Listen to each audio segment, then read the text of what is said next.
Pessoal, bom dia, tudo bem? Vamos voltar às nossas aulas gravadas. A gente vai terminar hoje a apostila 5, encerrando aqui o para conferir, tá? Na página 173. Então eu vou fazer aí junto com vocês o para conferir, pra gente acabar o grupo 5, tá bom? A gente tá um pouquinho atrasado. O primeiro exercício é para completar com os termos superbactérias, seleção artificial, antibióticos e resistentes. Antes da gente fazer esse exercício, vou ter que explicar uma coisinha. Por exemplo, faz de conta que você está com alguma dor de garganta, alguma infecção urinária, enfim, você está com alguma infecção no corpo causada por bactérias. Aí você passa pelo médico e tal e começa a tomar antibiótico. O médico fala para você tomar 7 dias de antibiótico, só que você toma 3 dias, os sintomas da doença já passam, né, da infecção, e aí você para de tomar porque já passou os sintomas, então você acredita que você já esteja curado. O que acontece? Quando você está com uma infecção bacteriana, a maior parte dessas bactérias são sensíveis, são mais fracas. E uma pequena porcentagem é bactéria resistente, bactéria mais forte, que só vai morrer se você levar o tratamento até o final. Então, você tomou 3, 4 dias, passou os sintomas, porque a maioria das bactérias morreram, e você para de tomar. As bactérias que sobraram, que foram as resistentes, começam a se proliferar, se multiplicar. Como as bactérias se dividem assexuadamente, ou seja, por divisão binária, elas geram clones, todas as bactérias que vão gerar nessa nova infecção vão ser bactérias resistentes. Ou seja, você vai criar uma superbactéria no seu corpo, artificialmente, uma seleção que você está causando, tá bom? Então, por isso que antibiótico tem que tomar cuidado, tem que tomar certo, né, o antibiótico certo, no tempo certo, senão você mesmo vai criar superbactérias no seu corpo ali, você vai selecionar as bactérias mais resistentes, e aí para curar uma infecção somente causada por bactéria resistente é muito mais difícil do que uma infecção comum, tá bom? Então, as doenças causadas por bactérias são tratadas por medicamentos chamados antibióticos, né? Antibióticos servem para matar bactéria, beleza? Não serve para matar vírus nem fungo. O uso de tais medicamentos deve seguir à risca as indicações médicas, pois o uso indiscriminado, ou seja, o uso ali errado, né, do antibiótico, nos últimos anos resultou no aparecimento de... O que foi aparecendo nos últimos anos por causa do uso exagerado, do uso errado do antibiótico? Foram aparecendo as superbactérias. Esse fato está relacionado à seleção artificial. Vocês vão aprender no 9º ano o que é uma seleção natural. Isso que acontece no nosso corpo é uma seleção natural, só que ela está sendo induzida pelo uso de antibióticos. Então, como é uma seleção natural que está sendo induzida pelo humano, então a gente chama de seleção artificial. De bactérias mais o quê? Resistentes, tá? Mais resistentes, que não são controladas por tais medicamentos. Então, se tiver uma infecção de garganta, urinária, qualquer outra infecção no corpo, tomar antibiótico de maneira errada ou antibiótico errado, você vai criar superbactérias. Essas superbactérias vão ser mais difíceis de matar, de combater do que as que você tinha antes, tá? A2. Relacione as colunas protozoários, parasitas, hospedeiro intermediário, hospedeiro definitivo e saneamento básico. Primeira frase. Um ser vivo no qual há reprodução sexuada do protozoário parasita. Então faz conta que eu tenho um protozoário no meu corpo e esse protozoário está se reproduzindo sexuadamente dentro do meu corpo, com troca de gametas. Ou seja, eu vou ser chamado de hospedeiro o que se esse protozoário faz reprodução sexuada dentro de mim? Eu vou ser o hospedeiro definitivo, tá bom? Todo hospedeiro no qual o parasita faz reprodução sexuada dentro dele, ele é chamado de hospedeiro definitivo. Então é a letra D, primeira frase. Segunda frase, ser vivo, seres vivos, né, heterótrofos que necessitam obter seu alimento no meio ambiente, né? No caso aí vão ser os protozoários, né? O protozoário ele é eucarionte, heterótrofo, só que ele é unicelular, por isso que ele não é um animal. Terceira frase, espécies que vivem à custa de outros seres e causam doenças, são os parasitas. Não precisa ser obrigatoriamente um protozoário, pode ser um vírus, pode ser uma bactéria, pode ser até um animal, por exemplo, um aracnídeo que é um carrapato, ou um inseto que é uma pulga, né, um piolho, são parasitas também, tá? Todo ser vivo que vive às custas do outro é um parasita. Então, a terceira frase, letra B, de bola. Quarta frase, organismos nos quais o protozoário se reproduz de maneira assexuada. Então, por exemplo, estou com doença de Chagas. O protozoário que causa Chagas, ele vai se, ou melhor, malária. O protozoário que causa malária vai se reproduzir dentro do humano de maneira assexuada. Se eu tenho malária e os protozoários dentro de mim estão se reproduzindo assexuadamente, eu sou o hospedeiro intermediário da malária. O mosquito que causa malária, que é o mosquito Anopheles ou o mosquito prego, ele é o hospedeiro definitivo da malária. Por quê? O protozoário se reproduz sexuadamente dentro do mosquito e assexuadamente dentro do humano. Então, para a malária, por exemplo, nós somos o hospedeiro intermediário. Por quê? Porque o protozoário faz reprodução assexuada dentro da gente. Ok? Com o verme é a mesma coisa. Se o verme faz reprodução assexuada dentro do indivíduo, esse indivíduo vai ser o hospedeiro intermediário. Se o verme faz reprodução sexuada dentro do indivíduo, o indivíduo vai ser o hospedeiro definitivo. Ok? E a última frase, conjunto de medidas adotadas em uma região para melhorar a qualidade de vida. Saneamento básico, tá? Letra E. A última frase é a letra E. Pessoal, saneamento básico, só lembrando, o que é o saneamento básico? Tratamento de esgoto, de água e coleta de lixo. Ou seja, básico do básico do básico para a gente viver com saúde, né? Mas, infelizmente, 48% do Brasil não tem saneamento básico. Tá? Principalmente no que se refere a tratamento de esgoto. Ou seja, esgoto vai direto para rio, lago, lagoa, enfim, contaminando tudo. Exercício 3, verdadeiro ou falso? A giardíase é uma protozoose, ou seja, doença causada por protozoário, transmitida pelo inseto barbeiro. Pessoal, inseto barbeiro, que é um percevejo, transmite chagas, não giardíase. Giardíase é causada por um protozoário chamado Giardia lamblia, que vive na água. Ok? Ou seja, se você tomar água contaminada, né, você tem giardíase. Então é falso. A segunda frase, na fase crônica da doença de Chagas, fase crônica, na fase mais tardia, né, depois de um bom tempo que você já tem o protozoário. Na fase crônica da doença de Chagas, há o surgimento de complicações cardíacas na pessoa infectada. Verdadeiro.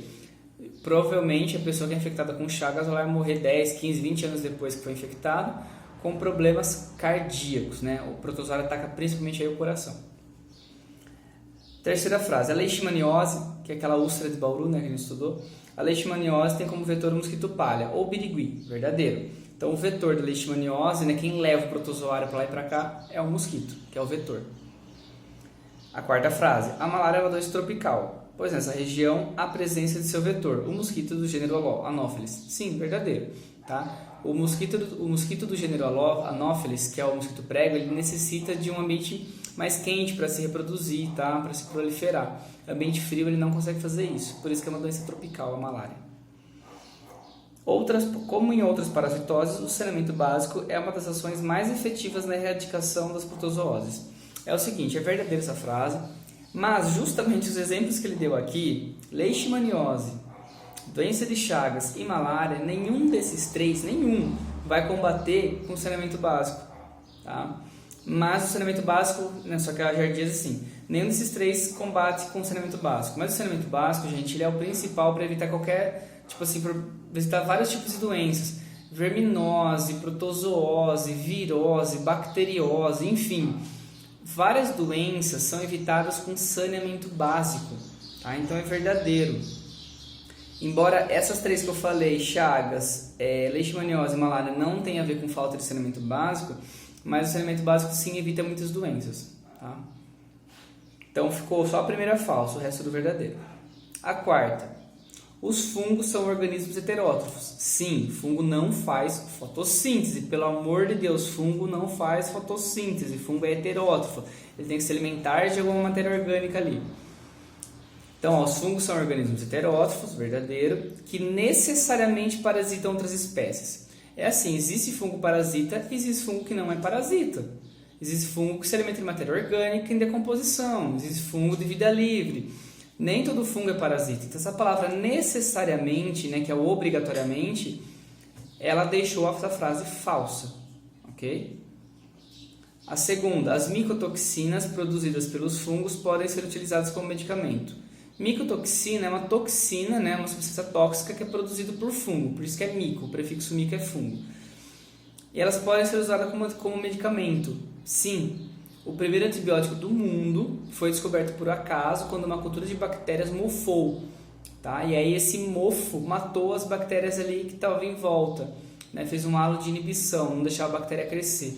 Isso aconteceu lá por volta de 1920, né, em Londres, com um cientista, né, um médico e microbiologista, Alexander Fleming. Ele estudava bactérias e ele deixou uma cultura de bactérias mofar. E aí ele analisou aquela estrutura que o mofo produziu e viu que aquela substância matava a bactéria. E essa substância foi chamada de antibiótico. Tá? Como esse fungo, esse mofo, pertencia ao gênero Penicillium, então o primeiro antibiótico foi chamado de penicilina e é usado até hoje. Então é verdadeiro, os fungos produzem toxinas que podem sim ser usadas como medicamentos. Ok? A terceira, a meningite, lembre, formação das meninges, né, que eu expliquei para vocês, fúngica causa inflamação das meninges pela proliferação de um fungo parasita. Sim, verdadeiro. Se a doença é fúngica, o fungo vai ser um parasita. A candidíase, que é aquilo como você da boca, lembra aquelas imagens que tinha umas feridas na boca, assim, parecia uma micose na boca?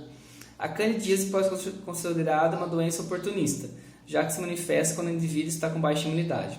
Pessoal, doença oportunista é aquela doença que vai se instalar, vai atacar o indivíduo quando o sistema imunológico dele está fraco. Se o sistema imunológico dele estivesse bom, essa doença não ia aparecer.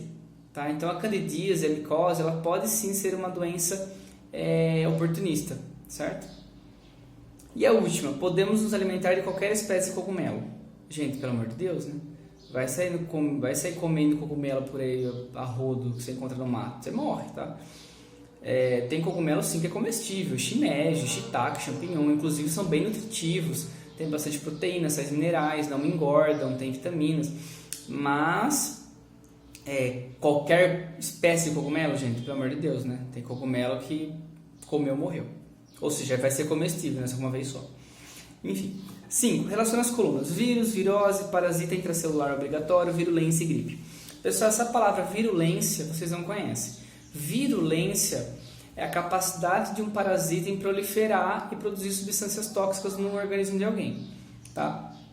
Então, virulência não é só para vírus. Eu posso falar que eu tenho uma bactéria virulenta, um fungo virulento. Tá bom? Primeira frase aí, agente infeccioso acelular, ou seja, qual é o único ser vivo do mundo que não tem célula? Vírus. Tá? Então a primeira frase é a letra A. Segunda, condição dos vírus que somente conseguem se reproduzir ao parasitar as células do seu hospedeiro. Isso é a letra C, parasita intracelular, ou seja, que vive dentro da célula, obrigatório. Ah, mas tem vírus que vive no ar, o vírus da gripe está no ar. Sim, está no ar, só que no ar ele está fazendo o quê? Nada. Ele não está se reproduzindo, o metabolismo dele está inativo, ele não está produzindo proteínas. Pessoal, o vírus fora de uma célula é inerte, tá? Ele não faz nada, ele não se reproduz, ele fica lá meio que como se fosse hibernando, dormindo. Ele só consegue se reproduzir, produzir as proteínas dele, ou seja, ativar o metabolismo dele quando ele invade uma célula. Ele usa a maquinaria da célula para produzir novas partículas virais, ou seja, para se reproduzir. Ok? Terceira frase. Doença causada por vírus ao parasitar um organismo, causando alteração no metabolismo normal do hospedeiro. Pessoal, qualquer doença viral, a gente chama genericamente de virose. Então é a letra B. Peguei coronavírus, por exemplo, virose. Peguei gripe comum, virose. Peguei sarampo, virose, catapora, virose. Qualquer doença causada por vírus, genericamente eu posso chamar de virose. Do mesmo jeito que doença bacteriana, bacteriose. Doença por protozoário, protozoose. E assim vai. Então, por enquanto ficou A, C e B. A quarta frase. Virose responsável pela maior pandemia registrada na história da humanidade, sendo responsável pela morte de milhões de pessoas no século XX. Pessoal, qual foi a pandemia que matou milhões de pessoas no século XX? Gripe espanhola. Então aqui no caso é a letra E, gripe. Tá? Não está especificando qual gripe é, mas foi uma gripe. Foi a gripe espanhola. A história, né, em registro histórico, tem 50 milhões de óbitos. mas acredita-se que foi muito mais que isso, que seja por volta de 100 milhões de óbitos durante a pandemia da gripe espanhola. 100 milhões. O coronavírus, a pandemia está no 8º mês, né? Por enquanto não chegou a 1 milhão ainda, tá? Matou 800 mil pessoas no mundo até hoje. É pouca, gente? Não, não é pouca, é bastante. Mas não se compara aí à mortalidade de uma gripe espanhola, por exemplo. A mortalidade do coronavírus está em torno de uns 3%, né? Ou seja, a cada 100 pessoas que pegam, 3 morrem, 97 se curam. Mais ou menos, tá? Depende, lógico, vai depender da idade da pessoa, do sistema imunológico, se ela tem alguma doença, né? Óbvio, né? E a última, capacidade de rápida disseminação, né? Ou seja, multiplicação dos vírus, associada ao fato de causarem doenças graves ou fatais. Lembra que eu comentei com vocês, antes de fazer exercício 5?